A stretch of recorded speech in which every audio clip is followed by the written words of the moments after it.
지난주에는 교회 생활과 신앙생활에 관한 말씀을 나누었습니다. 우리는 교회 생활을 곧 신앙생활로 착각할 때가 있습니다. 이는 엄연히 다릅니다. 신앙생활은 교회 생활로 이어질 수 있지만 교회 생활은 그렇지 못합니다. 그래서 우리는 교회 생활보다 신앙생활에 힘써야 될 줄 믿습니다. 신앙생활을 위한 우리의 삶이 되어야지 교회 생활 하다가 자칫 신앙생활을 놓칠 수가 있습니다. 신앙생활을 한마디로 정의하면 무엇일까? 그것은 하나님과 벗됨, 곧 하나님과 친밀한 관계가 바로 신앙생활입니다. 하나님 안에 머무러 거하고 그리고 하나님을 의지하는 것이 바로 신앙생활입니다. 오늘은 또 다른 질문 하나를 하겠는데요. 신앙과 신념, 신념과 신앙입니다. 오래전에 있었지만 제 기억에 똑똑히 남은 한 사건이 있었는데요. 전도사 시계절에 경북 외관에 있는 목회를 할 때 있었던 일입니다. 암에 걸린 성도님의 가정을 신방했습니다. 그 병색이 얼마나 깊은지 한눈에 보기에도 매우 초췌해 보였는데요. 그래서 예배를 다 끝나고 난 이후에 그분의 부인 권사님께 시간이 얼마 남지 않은 것 같으니 후회 없는 시간을 보내십시오라고 하고 돌아왔습니다. 그런데 돌아오고 나니까 이상한 소문이 들리기 시작합니다. 어떤 소문이냐면 바로 전도사가 믿음이 없어서 그와 같은 말을 했다, 이겁니다. 자신은 믿음이 있길래 결코 포기하지 않고 나음을 얻기까지 기다린다라고 하는 말씀을 덧붙였는데요. 그 이후로부터 제가 이 말을 굉장히 조심하게 합니다. 또 믿음 없다 소리 들을까 봐서. 아마 이분은 신념과 신앙을 잘 구분하지 못한 결과에서 나온 것 같습니다. 우리도 흔히 이와 같은 잘못을 범할 때가 있습니다.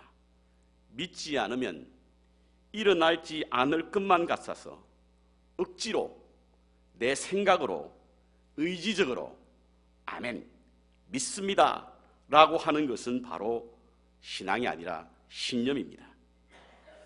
이는 바로 우리의 의지에서 나온 것이기 때문에 그것은 신앙이 아니고 신념인데 이것을 신앙으로 착각할 때가 있다라고 하는 사실인 것입니다. 그래서 먼저 신앙과 신념의 차이를 나누려고 하는데요. 사람은 믿음의 존재라고 말할 수 있습니다. 왜냐하면 사람은 누구나 자신이 믿고 있는 대로 생각하고 말하고 행동하기 때문에 그렇습니다. 사람의 믿음을 뜻하는 대표적인 단어가 신념과 신앙인데요. 이것은 언뜻 보기에는 똑같아 보이지만 다릅니다. 그 정의를 보면 이렇습니다. 사전적 먼저 의미를 우리 찾아보면요, 신념이라고 하는 것은 믿을 신자와 생각 염자가 함께 하나가 되어서 신념이라고 합니다. 이는 어떤 사실이나 사건을 마음에 품는 어떤 행위를 말하는 것인데요. 따라서 신념이라고 하는 것은 어떤 사실이나 사건에 대하여 자신이 옳다고 생각하고 믿고 품는 의지의 영역에서 나오는 믿음이 바로, 행위가 바로 신념입니다. 그런데 신앙은 좀 다르죠. 신앙은 믿을 신자와 앙모할 앙자가 합하여 된 말인데요. 신앙에서 앙모는 의지한다 혹은 바라본다라고 하는 그런 의미를 가지고 있습니다. 그래서 신앙은 높은 인격적인 어떤 신을 믿고 그분에게 우러러 행하는 행위가 바로 신앙입니다. 정리해서 말씀드리면 이렇습니다. 신념은 자신이 옳다고 생각하는 것을 굳게 믿고 의지하는 마음이 바로 신념이고요. 신앙은 옳다고 믿는 분을 우러러 바라보며 앙모하는 것이 바로 신앙입니다. 성경의 예를 한번 찾아보았습니다. 어느 예가 가장 좋은 예가 될까 생각하다가 다윗과 골리앗의 이야기가 떠올라서 생각이 났습니다. 골리앗은요, 신념의 사람이었어요. 왜냐하면 그는 여러 가지 정황상 다윗을 충분히 이기고도 남기 때문에 그는 반드시 이긴다라고 하는 신념을 가지고 전쟁에 나가서 다윗을 조롱했지 않습니까? 그런데 다윗은 신앙의 사람이었습니다.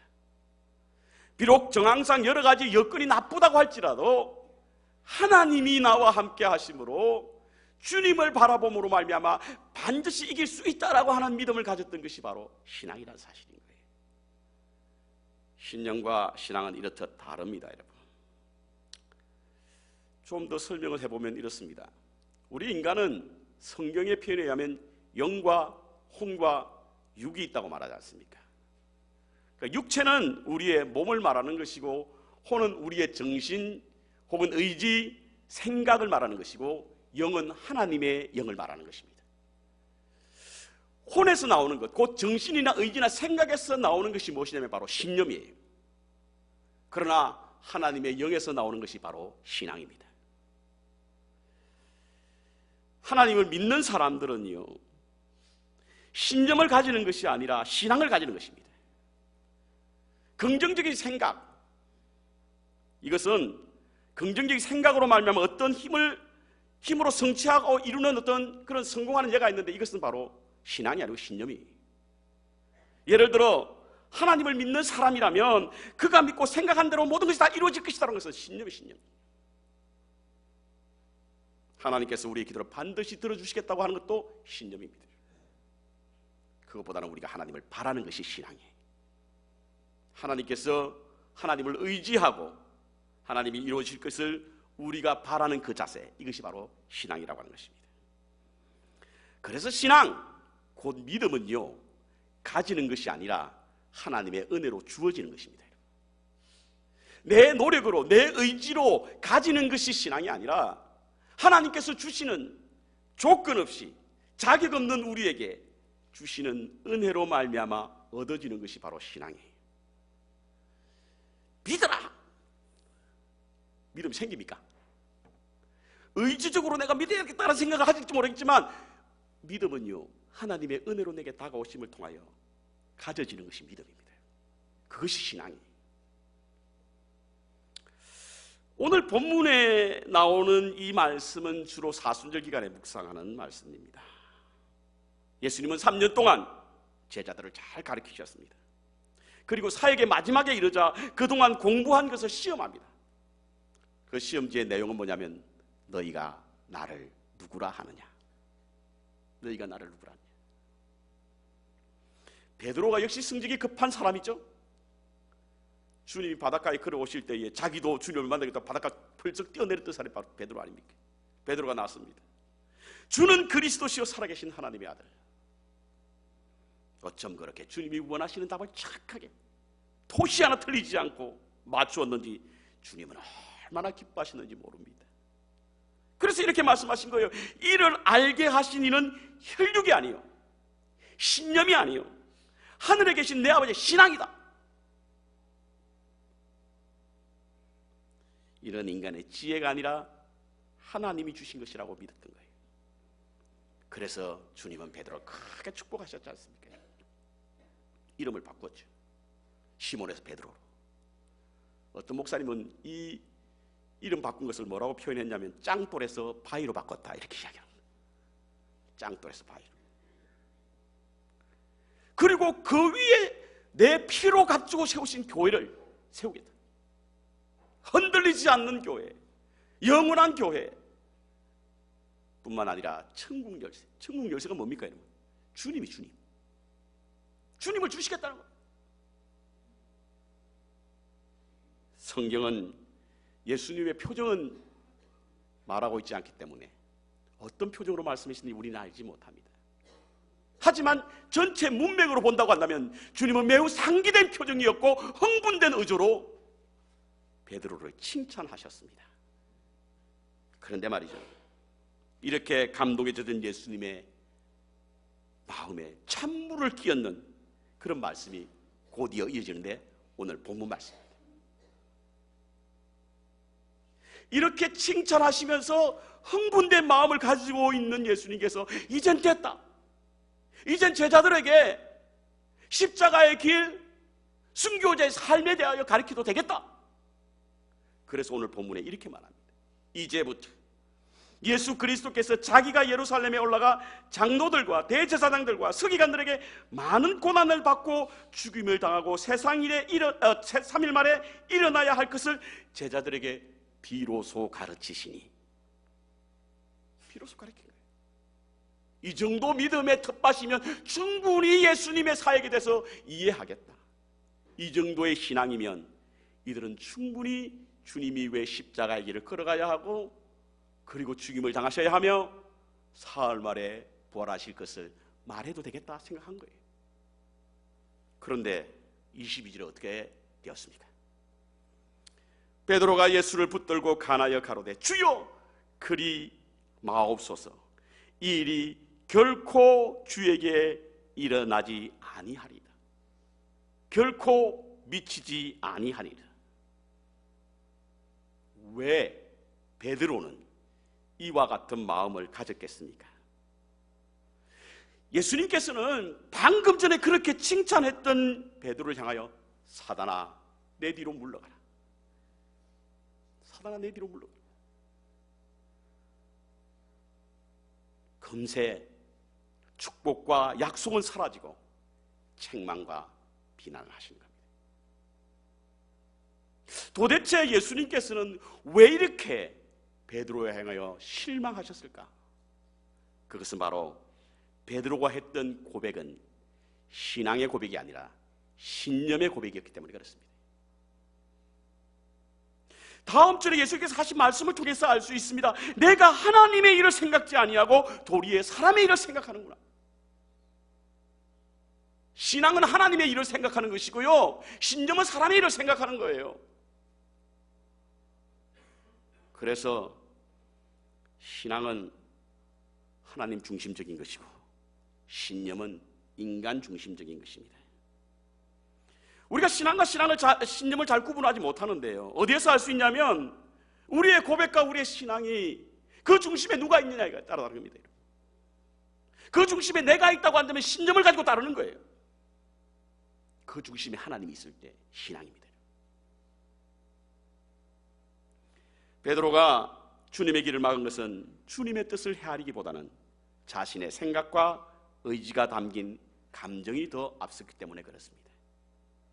하나님의 섭리보다는 자신에게 닥쳐올 미래에 대한 위기가 더 두려웠던 거예요. 그래서 주님 안 됩니다. 이와 같은 베드로의 모습을 보신 주님은 신앙이란 과연 무엇이냐에 대한 말씀을 오늘 본문에 하고 있습니다. 신앙이란 무엇이냐? 신념과 다른 신앙이 과연 무엇이냐? 첫 번째로 헌신입니다. 헌신. 헌신이 신앙입니다. 신앙이 헌신이. 신념은 어떤 사실에 대해서 인정하는 것이고 신앙은 헌신하는 것입니다. 신념은 자기 의지로 만들어졌기 때문에 어떤 사실이나 가르침을 자신이 가진 지식, 경험을 바탕으로 된 생각과 의지를 가지고 인정하는 그것이 바로 신념이에요. 그래서 그것을 진리로 믿기는 하지만 헌신은 없습니다. 그렇지만 신앙은 다르죠.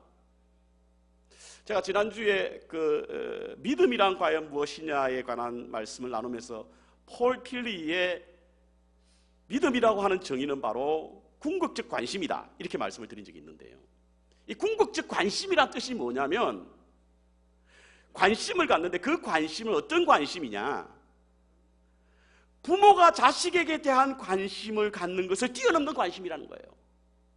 성경에도 그런 말씀 있지 않습니까? 부모는 너를 잊어버릴지라도 나는 결코 잊어버리지 않는다 말씀 있잖아요. 이 말씀 무엇이냐면 부모가 사랑하지 않기 때문에 관심이 없다는 뜻이 아니고요, 부모는 관심을 가지게 되는데 한계가 있잖아요. 그렇지만 주님은 하나님은 전능하신 분이기 때문에 한계가 없거든요. 그래서 그 부모가 자식에게 갖는 관심보다 더 뛰어넘는 관심, 이것이 바로 하나님에 대한 우리의 믿음의 자세이고요, 하나님에 대한 사랑이라는 거예요. 뿐만 아닙니다, 여러분. 사랑하는 여인, 사랑하는 남자, 이게 대하여 가지는 관심보다 더 그것을 뛰어넘는 관심이 바로 믿음이고, 그것이 바로 폴 틸리가 말하는 궁극적 관심입니다. 그래서 신명기서 6장 4절에 그와 같은 말씀이 있지 않습니까? 너희는 마음을 다하고 뜻을 다하고 힘을 다하여 주 너의 하나님을 믿으라 대신에 사랑하라. 요한복음 21장 5절에 예수님께서 디베라 바닷가에서 베드로를 향하여 너희가 나를 믿는 자 대신에 사랑하느냐? 왜냐하면 믿음과 사랑은 동의어거든요. 같은 말입니다. 여러분, 누군가를 사랑하면요 반드시 희생하게 되어 있습니다. 헌신하게 되어 있습니다. 헌신이 없는 사랑은 가짜예요. 위선입니다. 립서비스예요. 우리가 주님을 믿는다라고 하는 그 신앙에는 반드시 이러한 신앙, 헌신이 따라오게 되어 있는 거예요. 그래서 오늘 본문에 주님께서는 뭐라고 말씀하시냐면 나를 따라오려거든 자기를 부인하고, 자기를 부인하라는 겁니다. 헌신하라는 겁니다. 자기 십자가를 지라는 거예요.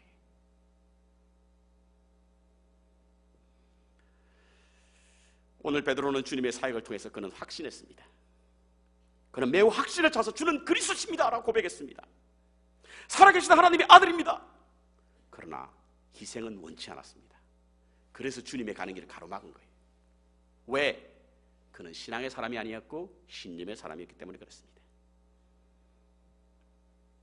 오늘날 수많은 분들이 교회를 참석합니다. 신앙생활합니다. 그런데 대개는 신앙생활 하는 분들의 생각이나 마음을 들여다보면요, 이것저것 가운데 내가 가장 이불이 맞는 것 같아서 선택했다는 거예요. 여러분, 우리가 하나님을 선택한 것이 아니라 하나님이 우리를 선택한 거 아시죠? 너희가 나를 택한 것이 아니고 내가 너희를 택했다는 거예요. 고대 시대는요, 제자들이 어떤 사람이 나의 스승이 되었으면 좋겠까 보다가 어떤 스승을 찾아가서 내 스승이 되어 주십시오 이러면 스승이 허락하면 제자가 되거든요. 주님은 안 그랬다는 거예요. 먼저 너를 택하였다는 거죠.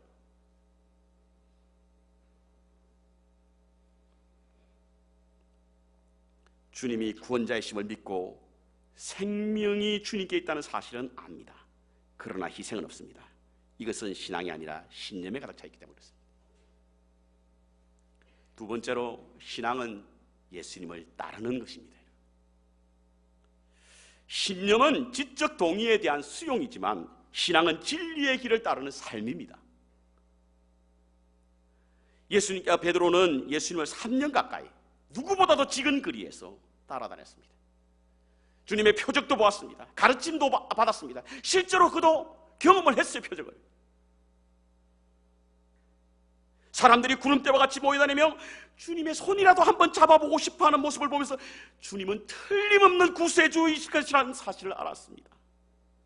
그래서 그는 주는 그리스도시다 라고 하는 정확한 자신의 생각을 말했던 겁니다. 그러나 그것은 그의 신념이었어요. 신앙이 아니었습니다. 왜냐하면 신앙은요, 영지 곧 지식을 쌓는 것이 아니라 경험을 통하여 알미고 그것을 수용하는 것이 아니라 그것을 따르는 것이기 때문에 그렇습니다. 오늘 본문에 자기를 부인하고 자기 십자가를 지고 주님을 따르는 것이 신앙이래요. 예수님께서 제자들을 부르실 때에 부르시는 장면이 복음서는 고스란히 이제 설명해주고 있는데요. 예수님께서 제자들이 가서서 제자를 부르실 때에 내가 어떤 일을 할 테니까 이것에 동의하면 나를 따르라. 이것이 내게 합당하면 따르라. 이것이 내게 옳게 보이면 따르라. 그런 말 하지 않으셨어요. 그냥 따르라는 거예요.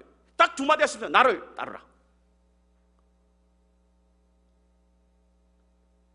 그런데 제자들이 자기의 소유를 다 버려두고 쫓아다니다. 왜 주님은 내 가르침을 따르라, 내 관념을 따르라, 내 의식을 따르라, 내 계명과 내 생활을 따르라 하지 않고 그냥 따르라고 하셨을까? 주님 자체가 진리이기 때문에 그렇습니다. 예수님 자체가 진리예요. 신앙은 주님이 가르친 말씀에 대한 지적 동의를 하고 수용하고 수긍하는 것이 아니라 주님이 진리임을 믿고 따르는 것이 신앙입니다. 그렇습니다, 여러분. 신앙은 그 자체가 구원도 아니고 해방도 아니고 하나님에 대한 신념도 아닙니다. 나를 따르라고 하는 예수님의 부름에 대한 응답이 바로 신앙이에요. 그래서 주님을 따르는 것이 믿음입니다. 그리스도인이 된다고 하는 것은 성경을 얼마나 아느냐, 얼마나 많이 읽었느냐, 그러한 물음이 아니라 얼마나 많이 따랐느냐에 대한 물음입니다. 신학교에 들어가면요, 필독서 중에 하나가 뭐냐면 본 히프가 쓴 나를 따르라 라고 하는 책인데요, The Cost of Discipleship이라는 책입니다. 잘 안 보이네요. 두껍지는 않은 책입니다. 그러나 굉장히 무게가 있는 책입니다. 이 책에 보면 값싼 은혜에 관한 말들이나 글이 나옵니다. 값싼 은혜. 오늘날 기독교인들이 값싼 은혜를 추구하고 값싼 은혜를 쫓아다닌다는 거예요. 주님께서 죽으심은 공짜이긴 하지만 결코 값싼 것은 아닌 거 아시죠? 페이레스라고 하는 표현은 가격을 정할 수 없다는 표현입니다. 주님의 죽으심은 우리에게 공짜이긴 했지만 값싼 것은 아닙니다. 그런데 기독교인들이 값싼 은혜를 추구하고 있다는 거예요. 그 값싼 은혜 중에 하나가 무엇이냐, 여러 가지 있는데 그 중에 하나가 무엇이냐면 바로 그리스도를 따름이 없는 은혜. 이게 값싼 은혜라는 거예요. 은혜는 받았는데 주님을 따르지 않는다는 겁니다. 우리가 주님 앞에 섰을 때에 주님은 우리에게 얼마나 착하게 살았느냐, 얼마나 중요한 일을 했느냐라고 묻지 않고 얼마나 주님을 쫓았느냐라고 물으실 줄 믿습니다. 왜냐하면 그것이 곧 신앙이기 때문에 그렇습니다. 마지막으로 신앙은 변화를 일으킵니다. 신념은 한시적으로 살아있는 것이지만 믿음은 영원한 겁니다. 신앙은 신앙 자체의 생명력을 가집니다. 그래서 끊임없이 살아 움직여 역동하는 거예요. 믿음은 처음 가졌던 확신에 머물지 않고 구체화되고 그리고 더 강해집니다. 완전히 새로운 차원으로 탈바꿈되는 것이 바로 신앙이에요. 그래서 처음에 교회에 나왔을 때는 저분이 저러지 않았는데 시간이 지나면 흐를수록 표정도 바뀌고 생활의 습관도 바뀌고 삶의 모양도 바뀌는 걸 보셨죠? 신앙이 그렇게 만드는 거예요. 다시 폴 티일리 이야기를 좀 더 하겠습니다. 이분이 쓴 책 가운데 하나가 무엇이냐면 믿음의 역동성이라는 책입니다. 신앙에는 역동적인 힘이 있다는 거예요. 그래서 하나님을 믿는 사람들은 역동적인 능력을 갖는 사람들이 신앙을 가진 사람이다. 이것이 이 책의 주제입니다. 그러나 신념은 그렇지 않죠. 대신에 자신의 어떤 사상이나 생각에 굳게 믿으며 그것을 실천하려고 하는 강력한 의지가 바로 신념입니다. 신념은 굳은 의지를 가지고 있기 때문에 변치 않는, 그래서 생명력이 없는 그런 고집과 흡사한 것이 바로 신념입니다. 오늘 본문의 22절에 보십시오. 베드로가 뭐라 그럽니까? 결단코 이런 일이 있을 수 없습니다. 기독교의 신앙은 생명입니다, 여러분. 진리의 말씀이 육신이 된 것이 바로 기독교 신앙 아니겠어요? 말씀이 육신이 된 게 기독교 신앙입니다. 그리고 그 진리는 설명되는 진리가 아니라 구현되는 진리입니다. 말씀이 육신이 된 그 진리는 화석화된, 움직이지 않는, 추상화된 그런 진리가 아니라 우리의 삶을 통하여 나타내야 되고 생명력을 갖는 것이 바로 주님이 이 땅에 육신이 되어 오신 이유이고 하나님의 약속이 이 땅에 육신이 머물러 오신 이유라고 하는 사실인 것입니다. 그래서 말씀을 진리로 받아들일 뿐만 아니라 그것이 매일 자라나게 되는 거예요. 신앙은 말씀의 지식을 쌓고 소유하는 것이 아니라 살아내는 것입니다. 날마다 삶 전체에 실천하는 것이 신앙입니다. 성경을 보고 옳은 말씀이라는데 동의하고 그 말씀을 살아내지 않는다고 한다면 우리는 신념의 사람이지 신앙의 사람이라고 할 수가 없습니다. 말씀은 살아있는데 우리는 죽어있는 거예요. 말씀은 살아있는 거예요. 특별히 믿음이라고 하는 것은 신적 권위를 가지고 있거든요. 그래서 스스로 정화하는 작용을 하는 것이 바로 믿음이에요. 여러분 교회 들어오실 때 제일 먼저 보여야 할 것이 뭐냐면 십자가 안부 아시죠? 십자가 앞에 제일 먼저 해야 될 일이 자신의 삶을 성찰하는 거 아시죠? 이것이 제대로 되어 있지 않는다고 한다면 우리는 신앙생활을 한다고 할 수 없습니다. 주님 앞에 왔을 때 가장 먼저 보여야 하는 것이 십자가고요, 그 십자가 앞에서 가장 먼저 해야 되는 일이 바로 자신을 성찰하고 자신을 정화하는 일입니다. 이러한 것이 믿음의 힘입니다. 믿음은 이러한 능력이 있는 것입니다. 신앙은 살아있는 생명체이지 고체화된 화석화나 신념이 아니기 때문에 그렇습니다. G.K. 체스터턴이라고 하는 영국의 유명한 극작가 있죠. 19세기에 사셨던 분인데요. 이분이 기독교로 귀화했다라고 하는 소식이 영국 사회에 굉장히 큰 이슈가 되었습니다. 우리나라 이여론 교수가 귀화하고 그리고 신앙 세례를 받았다는 이슈가 한국 사회에 큰 이슈가 되었듯이 아마 이 체스터턴도 그랬던 것 같습니다. 그래서 기자가 찾아와서 물었습니다. 선생님, 제가 질문 하나 해도 되겠습니까? 하세요. 만일 부활하신 그리스도가 이 순간 갑자기 나타나서 선생님 뒤에 쓴다면 어떻게 하시겠습니까? 이런 질문을 한 거예요. 그러자 체스터턴은 그 기자를 향하여 똑바로 쳐다보며 이렇게 말합니다. 이미 서 계신데요. 이미 서 계신다는 거예요. 기독교인이 된다라고 하는 것은, 신앙인이 된다라고 하는 것은 우리의 삶에 기독교의 원리를 더하는 것 그 이상이어야 합니다. 살아있는 믿음이어야 합니다. 그것이 바로 신앙의 삶입니다. 신앙은 살아있는 삶이며 온전한 삶은 그리스도이고 그 안에 생명이 있는 것입니다. 마태복음 26장에 보면요, 예수님께서 베드로가 자기를 부인할 것을 예언하시자 내가 죽을지라도 주님을 떠나지 않겠습니다라고 호언장담했던 장면이 나옵니다. 그 장면만 보면 정말 베드로가 그와 같은 말을 했던 것은 진심이었던 것 같아요. 그는 그렇게 주님을 따라다녔던 사람입니다.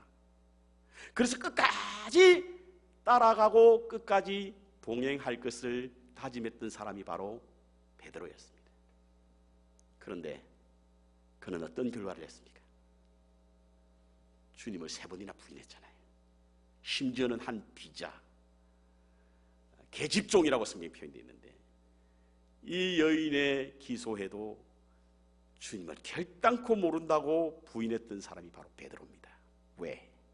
신념의 사람이었기 때문에 그렇습니다. 신념은 주님을 따를 수가 없습니다. 신앙이 있어야만 따릅니다. 신앙이 있어야만 주의 길에 함께 동행할 수 있습니다. 나의 의지와 노력으로 이루는 신념은 주님을 지킬 수가 없습니다. 신앙이 있어야 주님을 지킬 수 있습니다. 신념은 자신으로부터 왔기에 환경에 따라서, 형편에 따라서 늘 흔들릴 수밖에 없습니다. 많은 사람들이 믿음 생활하면서 신앙에서 떠나는 모습을 보면 그분은 신앙생활을 하고 온 것이 아니라 신념에 차서 왔기 때문에 신앙에서 떠나게 되는 것입니다.